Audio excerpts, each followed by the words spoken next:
Today, I am taking you behind the scenes of what it actually takes to create an authority-building podcast through the lens of my work as a podcast producer for organizations and other established shows.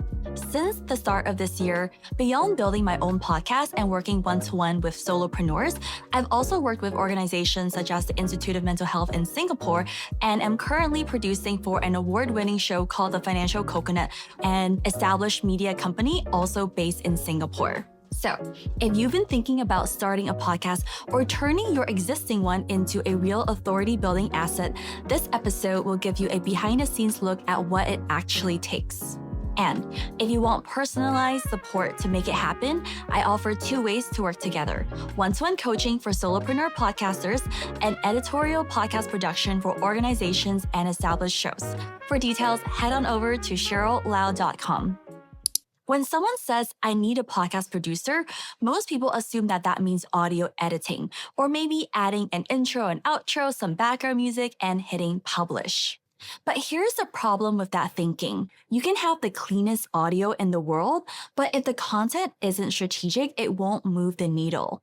Likewise, you can publish consistently, but if every episode sounds like every other podcast out there, people won't stick around. You see, podcast production isn't only about what happens after you record, but the real work, the work that actually makes a show stand out, starts long before you press record. So let's unpack 4 stages of creating an authority-building podcast from ideation to publishing. So the first stage we will look at is pre-production. The second stage is the recording. The third stage is the editorial post-production. And the fourth stage is the technical post-production. And here's the big idea I want you to keep in mind as we go through these stages. A great podcast isn't built only in post-production, but it starts in the pre-production. Sounds good? Let's dive in. All right, the first stage is pre-production, and this is the strategy stage. This is where most of the real work happens. And honestly, this is where most DIY podcasters will skip ahead because pre-production, it's not really glamorous, but it's what separates forgettable podcasts from authority-building ones. And this means looking at things like, what is the show really about? Not just the topic, but the angle of the episode that will make it compelling. Who is it for? And what do these listeners value enough in order to listen to your show week after week? Why should they care? What is the problem your episode or your podcast in general is solving for? What perspective are you bringing that no one else is? And how do we make your show sound different from every other show in your niche? So as a producer, my pre-production work generally involves the following. So first is outlining episode objectives. Every episode needs a clear reason to exist. What's the purpose? Why should someone care enough to hit play? What's the one takeaway that you want listeners to remember? And if you can't answer that, your episode will probably feel like filler, right? But a clear objective gives the entire conversation a direction, and it makes the editing later on much easier. Another thing that I do is establishing the episode format and structure. Will it be an interview or solo episode or narrative storytelling or a mix? And beyond the format, you also need a structure. How will the episode open in a way that hooks attention? Where does the conversation peak? How do you close strongly so people feel like this episode was worth their time? Reoccurring segments are another great tool. They create familiarity for listeners and branding moments that make your show distinct. Another thing that I work on with clients is scripting the episode or preparing the episode brief. So even if you don't script your episode word for word, a strong brief is a non-negotiable. It keeps the conversation focused, intentional, and easy to follow. So a good brief will include the episode's objective, the key themes, and also anchor questions, but it also allows room for the conversation to flow organically. Another thing that I also work with for some clients is sourcing for the right guests and handling all the necessary communications with the guests. So guests aren't just about the big names, but rather your guests should align with your message and add depth to your narrative. So when I choose guests for my clients or shows that I produce, I will ask questions like, does this person reinforce the authority positioning of the show? Will their story or expertise resonate with the audience in a way that creates real value? And I also research each guest's expertise, their stories, and even anticipate anecdotes that they can share so the episode will have depth and not just surface level advice. And finally, prepping the guests. So this part is huge, especially if your guests aren't used to being on podcasts or if you're recording in a professional studio setting. Many people will feel nervous or unsure about what to expect. And that's why I always hop on a prep call before recording. And during that call, I walk them through the logistics so they know exactly what will happen on the recording day. I answer questions to make sure they feel comfortable and confident. And I also give them a sense of the episode flow so they understand the conversation arc without feeling scripted. And this reduces the onset anxiety and helps the actual recording feel natural and relaxed. Because after all, a confident guest is a great guest. And all of these components work together to build a narrative arc. So, what do I mean by narrative arc? It is the storytelling structure that keeps your listener engaged from start to finish. And without it, even the most interesting topic can feel like a meandering chat that people will drop halfway through. So, think of a great conversation like a great movie. The opening hook. You grab attention right away. In the first 30 seconds, the listeners should know why this episode matters and why they should keep listening. The build. Here, you're layering the context and insights. You're building curiosity. And this is where you introduce tension, right? The questions that need answers, the problems that need solving, or the stakes that make the listeners want to stick around. And finally, the payoff. By the end of the episode, you want to deliver resolution. You tie up the loose ends, you reinforce the key takeaway, and you leave the listener feeling like this was worth my time. And when I design episodes for clients, I'm always asking questions like, what is the hook? Where does the energy peak? And how do we resolve tension so the episode ends strong? And this is why when I produce episodes for clients like the Financial Coconut, pre-production, in my opinion, this is where 70% of where the magic happens. And here's another layer. We don't just record one episode at a time, but on filming days, we actually batch at least 4 episodes back to back in person on set. So that means that our pre-production process has to account for energy management across hours of recording, smooth transitions between topics so hosts can stay sharp, making sure that every guest feels prepared and valued, even when we're on the 6th hour of filming, right? Because if you've ever tried to record 2 episodes in a day, you probably know how draining it can be. And if you double that to 4 or more episodes in a day, you'll probably understand why structures matter so much, right? It keeps the conversation sharp, the host's focus, and the entire day running on schedule. And this level of planning means that when the hosts step into the studio, they're not guessing, but rather they're confident, they're prepared, and they're able to focus on building the connection with the guests. And for the listeners, the episode feels like a natural conversation, even though it's been carefully structured for flow and engagement. And the reality is, if the foundation is weak, no amount of editing can save the episode. You'll end up with content that sounds like everyone else and disappears into the noise. For every client I work with, we spend a significant amount of time here in this stage because this is where the majority of a podcast's success is determined. Pre-production is what makes the difference between a podcast that feels like a random side project and one that positions you as an authority. All right, now let's move on to stage number 2, recording, which involves creating a smooth experience for guests and hosts. So for clients or shows that I produce here in Singapore, I'm usually on set during the filming days. For remote clients, I don't handle this stage directly, but the principles still apply. This stage is all about creating an environment where hosts and guests feel confident. The conversations can flow naturally, and the technical setup delivers professional quality audio and video. Now, at this point in time, I'm not the person adjusting the camera angles or handling the cables. That is not my strength. But instead, I work closely with a dedicated filming team, which can range from 1 to 3 professionals depending on the size of the production.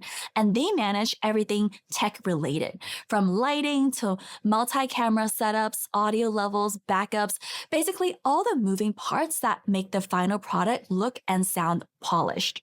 Now, on the other hand, my role as a producer during the recording looks something like this. So, number one, setting the tone. I make sure that guests feel comfortable the moment they arrive. And most guests usually aren't used to being on a professional set, so I walk them through what to expect and reassure them that this isn't a live show. They can pause, they can rephrase, or take a moment anytime. Managing energy is another key important part of what I do. So when you're recording multiple episodes in one day, sometimes four, fatigue is real. So I check in with the host between sessions, keep the energy up, and make sure that everyone is ready to deliver. A third component of my work on set is keeping the conversations on track. So while the cameras are rolling, I act as the second brain in the room. I'm monitoring the structure and making sure that all the key talking points are landing and also stepping in if needed. So sometimes I might ask the host to rephrase a question that fell flat, or I might ask them to circle back to an important insight, or I might even prompt the guest to expand further on a powerful story or point. And these real time adjustments make the difference between a conversation that is meandering versus one that feels sharp, engaging, and binge worthy. And here's the truth, the more intentional we are during the recording, the less we have to fix in post, and the better the episode feels for your guests and your listeners. A well run recording session isn't just a time saver, but frankly, it is a credibility builder. Because confident, relaxed guests and hosts create conversations that position you and your show as an authority. All right, now to the third stage, the editorial post-production, i.e. the story stage. This is where your episode transforms from a raw conversation to something people actually want to listen to. And here's the key. Editorial post-production isn't just about cutting out the ums and ahs, but it's about shaping the story and making sure the conversation flows, the energy feels natural, and the listeners stay engaged from start to finish. So here's what happens during this stage. Shaping the narrative arc. So remember earlier when we talked about the narrative arc that we build during pre-production? Well, now at this stage, we make sure that this is clearly coming through in the final edit. And that means moving sections around. If the most interesting part is happening at the 35th minute, not minute 5, we'll put it up earlier into the episode. It also means tightening transitions so the ideas are connecting seamlessly. And it also looks like ensuring that the episode is opening strong with a hook and it builds tension and then closes off with a clear payoff. And this is important because most listeners decide within the first 60 seconds if they want to stick around for the rest of the episode. But if your intro is dragging, they're gone. And another thing that we do is removing filler without losing the flow. So not every tangent will add value in the end. So we cut out any part of the conversation that feels repetitive, irrelevant, or dilutes the key narrative, while still keeping the conversation authentic and human. That said, here's a mistake I see. Some edits make the audio sound way too choppy because they prioritize cutting time over maintaining natural flow, and they overcut the pauses, for example. But great editorial work, in my opinion, means that the listener shouldn't even notice the edits. They should just feel that the conversation was sharp and engaging. And ultimately, our goal is to create an experience that keeps people listening. It's not just about cleaning up the audio, but really making the episode a story-driven experience. And that could look like pulling a powerful quote to the start of the episode as a teaser. It could mean adding a pause after a profound moment for extra impact. It could also mean making sure that the pacing is alternating between high energy and reflective beats so the listener never feels bored. So, as an example, one of my clients, the Perspectives Petcast, so on this show, she interviews incredible pet wellness experts. So everyone from pet chiropractors to dog trainers to mobile dog gym owners and even pet taxidermists. And these conversations are rich, but they can also be complex and nuanced. So if we just clean up the audio and publish as is, the episodes honestly might feel heavy and meandering. But instead, at this stage, this is where we typically rearrange the structure so the emotional hook lands early on. We also trim the overly technical explanations to keep the flow moving. And most importantly, we highlight the human stories behind the expertise so it feels like an intimate and thought-provoking conversation rather than a lecture. And as a result, the episodes are educational and resonant. They spark curiosity and keep the listeners engaged from start to finish. And that is the power of great editorial storytelling. And finally, stage number 4, the technical post-production, which is the polish stage. So this is the part where most people think of when they hear podcast production or podcast editing. It's all about making your episodes sound clean and professional. And here's what usually happens at this stage. Audio cleanup. So removing the background noise, normalizing the levels, and making sure every voice is clear. Mixing and mastering. Balancing EQ and volume so that episodes sound good everywhere, whether it's on the headphones or in the car. Adding music and transitions, your intro, outro, and any sound cues that make the episode feel cohesive. Now, in full transparency, I personally don't handle this part when I produce for organizations or other shows. And for client projects, I usually work with a dedicated editor or a technical team. And if you are DIYing your show, this is a stage that you can absolutely learn or outsource to a skilled editor. For my own podcast, I still handle this part myself. Either way, the key takeaway is this. The audio quality and listeners' experience matters because it shapes how they see your show, whether they feel your show has legitimacy, and whether this episode is worth their time. And there you have it, the 4 stages of creating an authority-building podcast. If there's one thing I want you to take away from this episode, it is this. Podcasting success doesn't happen only in post-production. It happens early on, starting with pre-production. Strategy and structure makes the difference between a podcast that builds authority and one that disappears into the noise. The real work is in the planning, the structure, and the story. And that's what makes your podcast not just content that fills up space on the internet, but an asset that builds credibility and opens doors. So, if you're ready to create a podcast that positions you as a thought leader and grows your influence, let's make it happen. I offer one-to-one coaching for entrepreneurs who want to launch with confidence. Or if you are an established show or organization who wants to build a world-class show, you can work with me as your editorial producer. You can visit www.cheryllau.com to learn more and book a call. Sounds good? Awesome. Let's get to work.